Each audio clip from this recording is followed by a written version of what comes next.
Anasema ni jukumu la kila muamini ndani ya kanisa kushiriki kwa ufanisi shughuli ya umisheni. Jukumu la kila mmoja kushiriki. Siwepo ambaye sisi tunasukuma yeye anavuta. Maana hawakosekanagi. Wengine wanasukuma, wengine wanavuta.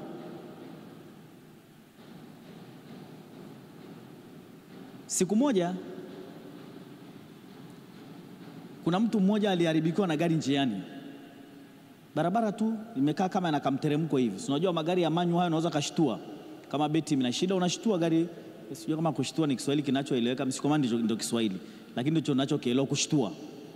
Mnasukuma alafu unaweka gia fulani unashtua gari linawaka. Kama ni manyu, kama beti ina shida unalinawaka. Naomba msaada huko, akaja watu. Lakini kule kwenye ule mteremko pia kulikuwa kuna vijana kama 4 5 walikuwa kule. Wakaungana vijana 4 wakaamua kulisukuma ile gari ile wafanye nini? Walishtue liwake. Likasukumwa. Wakati linachukua mwendo sasa ili wake, wale vijana 4 kule wakaona kama ili gari linaenda lenyewe halina dereva, na wenyewe wakajiunga pamoja kulisukuma. Kwa hao nasukuma liende, hao nasukuma lirudi. Na wale walikuwa wanasukuma lirudi walifanikiwa, maana walitafuta na jiwe likawasaidia. Mwisho akaenda kule nyuma, kumbe kuna watu wanasukuma. Mfano huu unahusu nini? Sisi tunaweza tukao tunasukuma hii kazi ya injili iende, lakini kuna watu na wenyewe wanasukuma irudi. Usikubali kuwa upande wa adui. Sisi wote ni askari wa Yesu. Tulisukume ili gari liende. Haleluya.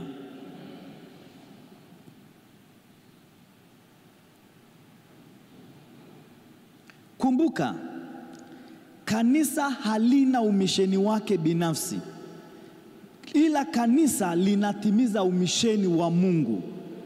Nimesikia mchungaji kiongozi jana amesema umisheni ni moyo wa Mungu. Kanisa halina umisheni. Yaani maana yake umisheni sio wito wa mchungaji. Umisheni sio wito wa kanisa. Umisheni ni wito wa Kristo.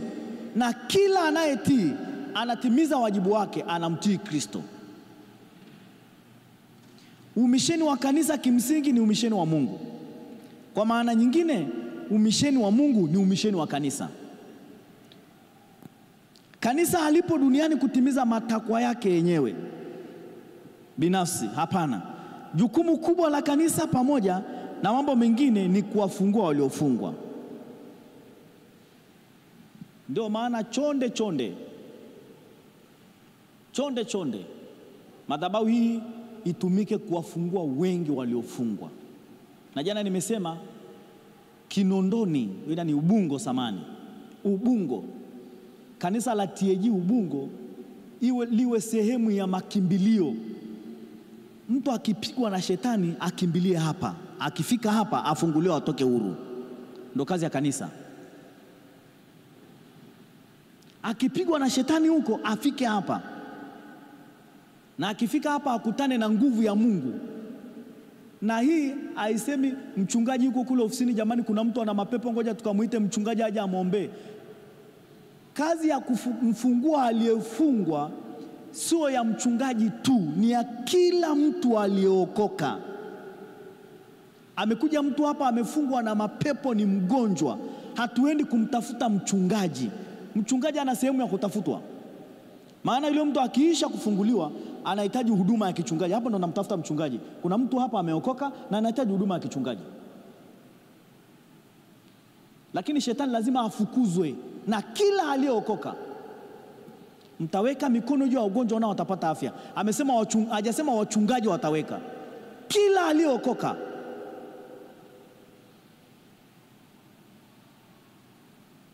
Sisi sote tumeokoka kutoka katika kila eneo na tumekusanyika hapa. Ni muhimu sana tukajua Yesu alituokoa ili tuwe na ushirika na yeye na katika mpango wake mkubwa wa ukombozi kwa dunia yote. Hivyo basi, kushiriki katika umisheni ni kutii maagizo ya Kristo. Hivyo basi, ndio maana tunasema kushiriki kikamilifu hakuna umuhimu kuliko mwingine. Unaposhiriki kikamilifu huna umuhimu kuliko mwingine, ila sisi wote ni wa muhimu sawa sawa na Kristo. Onyesha ushiriki wako katika umisheni kwa kuleta upatanisho kwa ulimwengu. Kila muamini anapaswa kuwa na malengo ya umisheni wa nguvu kwa mwaka huu. Na hakikisha malengo yako uliojiwekea mwaka huu pamoja na mafanikio makubwa unayoyataka, hakikisha ufalme wa Mungu kwanza. Kitabu cha Mathayo 6:33. Mathayo 6:33. Mipango yote uliojiwekea mwaka huu. Mimi nitajenga nyumba, nimechoka na nyumba za kupanga. Mimi nitanunua gari, nimechoka kupanda daladala. Mimi nitanunua pikipiki, nimechoka kubolti. Mimi nitafanya kile na kile. Katika mipango yako yote hiyo uliojiwekea, tafadhali mojawapo ya mpango muhimu iwe ni kulitimiza kusudi la Kristo. Kitabu cha Mathayo sura ya 6 mstari wa 33 anasema, bali utafuteni kwanza ufalme wake na haki yake, na hayo mengine yote mtazidishiwa. Maana yake nini? Kumbe pamoja na mambo mengi ambayo utafanya, ufalme wa Mungu kwanza, anasema utafuteni kwanza ufalme wake na haki yake, na hayo mengine yote mtazidishiwa. Kwa hiyo mimi nisitafute mali, kwa hiyo nisifanye kazi? Fanya kabisa, lakini kipaumbele kiwe ufalme wa Mungu. Bwana Yesu asifiwe.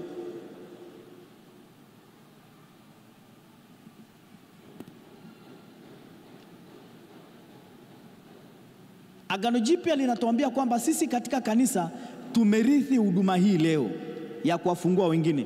Kulingana na maandishi ya mtume Petro na Paulo, sasa tuna wito wa kuwa washiriki au washirika wa kuwajibika pamoja na Kristo. Kanisa linapaswa kuwa na ushirikiano na Yesu katika kutimiza mpango wa ukombozi kwa dunia. Petro anawaambia wale waliomwamini, ninyi ni mzao mteule wa ukuhani, ufalme mtakatifu, watu wa miliki ya Mungu, mpate kuzitangaza fadhili zake yeye aliyewaita mtoke katika giza kuingia katika nuru yake ya ajabu. Waraka wa kwanza wa Petro sura ya 2:9. Waraka wa kwanza wa Petro sura ya 2:9. Waraka wa kwanza wa Petro sura ya 2 mstari wa 9 anasema, lakini ninyi ni mzao mteule, ukuhani wa kifalme, taifa takatifu,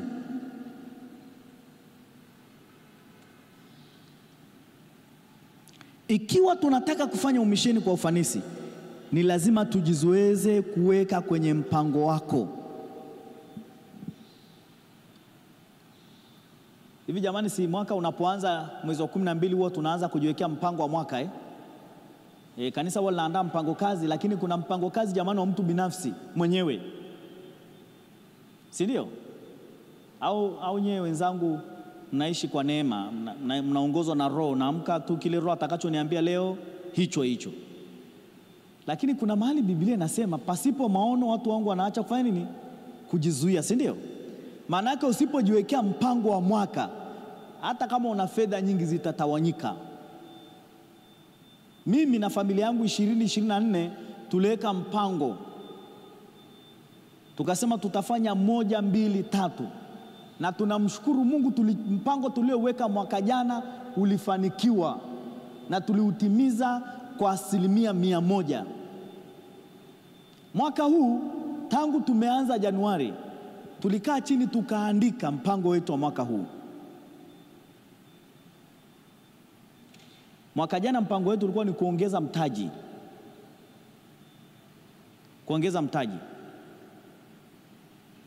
Na tukasema tunataka tuongeze mtaji wetu usipungue milioni 400.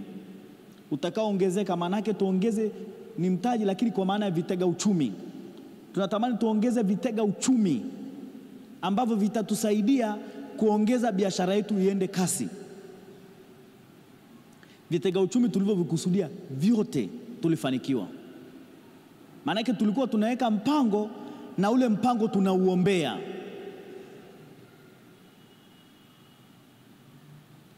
Mwaka huu pia tumeweka mpango, na mwaka huu tumeondoka kabisa kwenye mambo yetu binafsi. Tumesema ni mwaka wa huduma.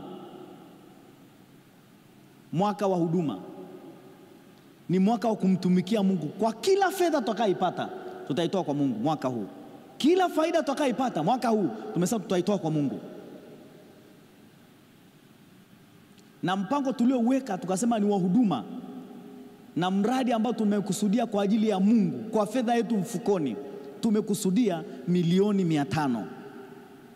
Maana kama tulijiwekea tu binafsi milioni 400 tukafanikiwa, tumekusudia mwaka huu mpango wetu tuliojiwekea wa huduma, hiyo sio ya kwetu, hatutaweka hiyo hela mfukoni, ni milioni 500.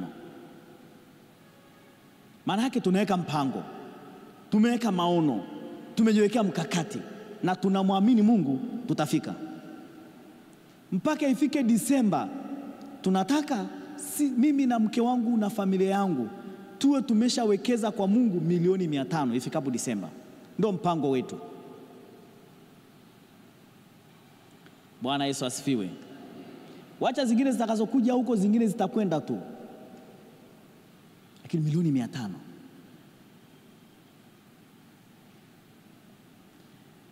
Na ili kufikia malengo tumeanza mkakati wa kuzitafuta.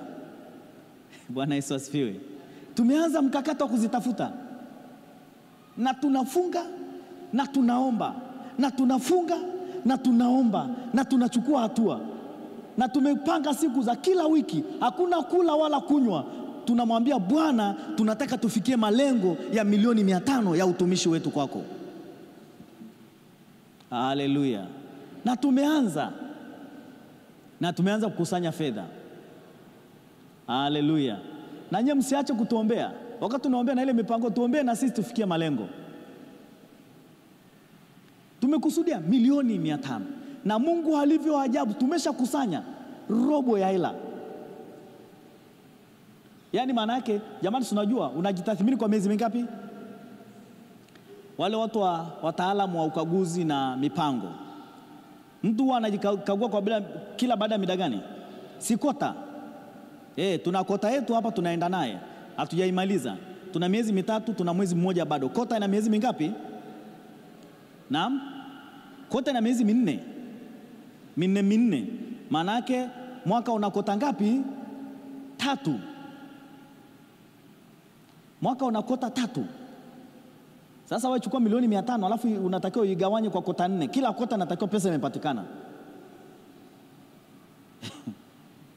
Si kila kota inatakiwa na milioni 150. Kila kota inatakiwa nimekusanya milioni 150 kwa ajili ya utumishi. Sasa kwenye kota hii inapoishia mpaka sasa nimeshakusanya milioni 120. Si unaona inaenda vizuri? Inaenda na kota yangu vizuri kwa ajili ya utumishi mwaka huu. Kila kitu ni malengo, kila kitu ni mpango, kila kitu ni kukusudia. Siombi alafu nikalala. Nataka nikwambie, wanafunga nyumbani, awe mtoto awe nani, kila mmoja anafunga na kuomba ili tufikie nini? Na uzuri sikuweka malengo na mkakati mwenyewe, niliwashirikisha. Na uzuri mmoja yuko hapa leo, aliingia kwenye mpango, tukakubaliana kwa atafunga ataomba ili nini? Tufikie malengo. Haleluya. Sasa kwenye malengo yangu niliojiwekea mwaka huu, nimesema ni kwa Kristo, ni ufalme wa Mungu tu. Alafu nataka nijaribuni muone, sio narudi kwenye andiko la jana, lakini nijaribuni muone. Si unasikia Sasa mimi nimesema ufalme wa Mungu mwaka huu, maana yake namjaribu Mungu kumpa kipato changu chote cha mwaka huu, faida yangu yote nitakayokusanya mwaka huu, nimeamua kumjaribu, nampa yote. Hivi wewe ngoja nikuulize, ukimpa Mungu kipato chako chote, unategemea Mungu kwako anafanyaje? Atakuacha ugue? Atakuacha mtoto ashindwe kwenda shule? Atakuacha itokee ajali nyumbani kwako? Magonjwa ataruhusu atokee? Hata ruhusu, kwa sababu fedha yake itapungua. Na mimi nishamwambia ukiruhusu haya yatokee, shauri yako, kipato chako kitapungua. Kwa hiyo tumeamua kuingia ushirika, ubia. Wewe utafanya sehemu yako, mimi nitafanya sehemu yangu. Nitatumia akili yangu yote na uwezo wangu wote Mungu alionipa kuhakikisha kwamba nafikia malengo. Na wewe Mungu, tumia akili yako kuhakikisha mimi nafanikiwa. Kwa hiyo tunafanya pamoja. Haleluya. Kwenye mipango yako yote uliojiwekea, hakikisha ufalme wa Mungu kwanza. Niliweka malengo 2024, nataka kuongeza mtaji, nataka niwekeze, na nikasema isipungue milioni 400. Tunawekeza kwenye biashara, tunaongeza mtaji. Mungu akatupa hiyo fedha yote. Basi mwaka huu nikamwambia Mungu, sitakusanya kwa ajili yako milioni 400, nataka nikusanye milioni 500. Kwani Mungu asifanye upande wangu? Kwani Mungu asifanye kwako?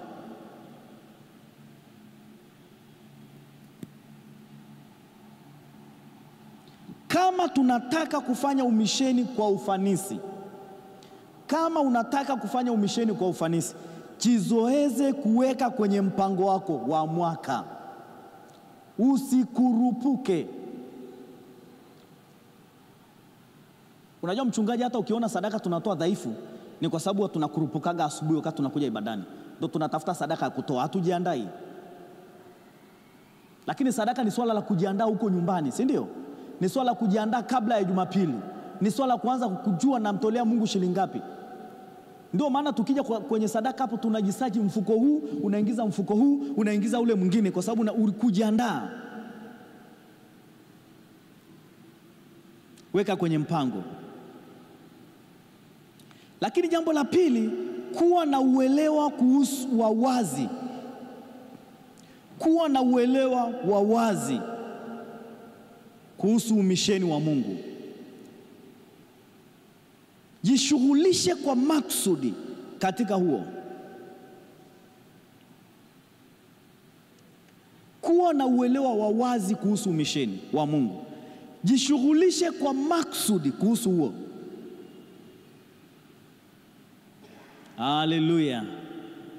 Jambo la tatu,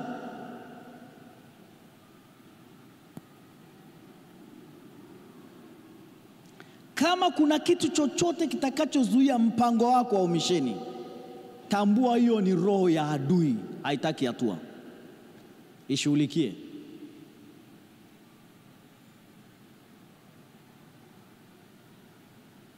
Roho Mtakatifu ni roho ya umisheni. Sisi, mimi na wewe, tunaweza kuamua kufanya umisheni kwa viwango vile Mungu anavyovitaka, wala si kwa ulegevu kabisa. Na naomba niseme tena kwa sauti ya kusikika kwamba hakuna mfadhili, hakuna mzungu atakayetoka nje au popote aje atusaidie. Hapana, tutafanya wenyewe kwa nguvu zetu na kwa mali zetu, na wale watakaoamua leo kuingia katika ushirika na Yesu, kuifanya kazi hii ya umisheni tu, tutapiga hatua na baraka hizi zitazufuata sisi. Kwani mzungu ni nani? Mfadhili ni wewe. Hakuna cha mfadhili atakuja ili afanye pamoja na wewe. Fanya maamuzi. Hakuna maskini hata mmoja hapa. Swali la kujiuliza, ni kitu gani kinachotutofautisha sisi na nyanja nyingine katika jamii, kama vile wanasiasa, watu wa taasisi mbalimbali, watu wa kimila na kadhalika? Kitu gani kinatofautisha sisi na hizo nyanja? Unaweza ukasema sisi wa Pentekoste, tunaweza tukasema ni Roho Mtakatifu. Roho Mtakatifu anatofautisha na nyanja zingine kwa sababu tunaongozwa